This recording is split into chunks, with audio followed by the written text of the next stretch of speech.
बलात्काराचा गुन्हा हा निंदनीय आहे, परंतु एखाद्या निष्पापाला बलात्काराच्या आरोपामध्ये खोटेपणाने गुंतवणे तेवढेच निंदनीय आहे व अशा निष्पाप आरोपींना नुकसान भरपाई मिळण्याबाबतची कोणती तरी तरतूद क्रिमिनल प्रोसिजर कोड कलममध्ये असली पाहिजे.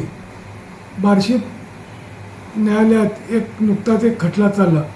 माढा तालुक्यातील एका तरुणाविरुद्ध एका विवाहितेने ती घरात काम करत असताना हा तरुण कंपाऊंडरनं उडी मारून आला व चाकूचा दाग दाखवून त्याने आपल्यावर बलात्कार केला असा आरोप करणारी फिर्याद न्यायालयात पोलीस स्टेशनला दाखल करण्यात आलेली होती.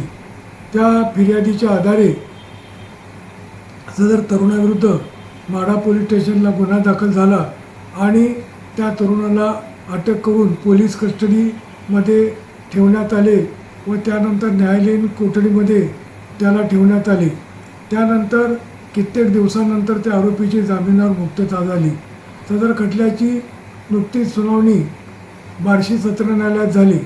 सदर तर विवाहितेची उलट तपासणीत तिने कबूल केले की आरोपीबरोबर तिचे प्रेम संबंध होते, प्रेम प्रकरण होते. ते एकमेकाला प्रेमाला पासणारे फोन करत होते, मोबाईलमध्ये फोटो काढलेले होते आणि सदर ते प्रेम प्रकरण नवऱ्याच्या कानावर गेल्यानंतर नवऱ्याने तिची कानउघडणी केली आणि तिच्या भावाला आणि आईला बोलवून घेतले व तिची माहेरी रवानगी केली. त्यानंतर 8 दिवसानंतर बैठक झाली व त्या बैठकीत त्या विवाहितेच्या नवऱ्याने सांगितले की तू या आरोपीविरुद्ध जर बलात्काराची फिर्याद दाखल केली तरच मी तुला नांदवण्यासाठी घेईन. त्याप्रमाणे तिने बलात्काराची फिर्याद दाखल केली अशी स्पष्ट कबुली आम्ही घेतलेल्या उलट तपासात तिने दिली आणि सर्व पुराव्याचा विचार करून न्यायाधीशांनी आरोपीची निर्दोष मुक्तता केली. सदरचा तरुण अनेक दिवस कोठडीमध्ये खितपत पडलेला होता.